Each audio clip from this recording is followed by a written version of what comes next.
Market கீழே போகும்போது மனசு ரொம்ப தான் வலிக்குமே. மார்க்கெட் மேலே போகும்போது மனசு துள்ளிதான் குதிக்குமே.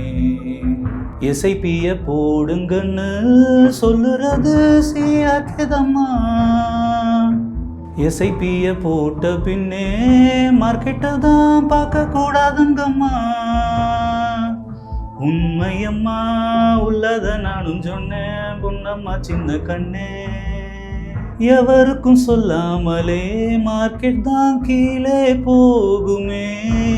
திரும்பவும் மார்க்கெட்டு தான் மறுபடியும் மேலே ஏறுமே. பொறுமையா இருக்கணுங்க மார்க்கெட்டுல பணத்தை சம்பாதிக்க. அவசரப்படாதீங்க, பட்டாக்கா பணம் பண்ண முடியாதுங்க. இன்வெஸ்டரை என்னைக்குமே கைவிட்டதில்லையே மார்க்கெட்டு தான். மார்க்கெட் கீழே போகும்போது மனசு ரொம்ப தான் வலிக்குமே. மார்க்கெட் மேலே போகும்போது மனசு துள்ளிதான் குதிக்குமே.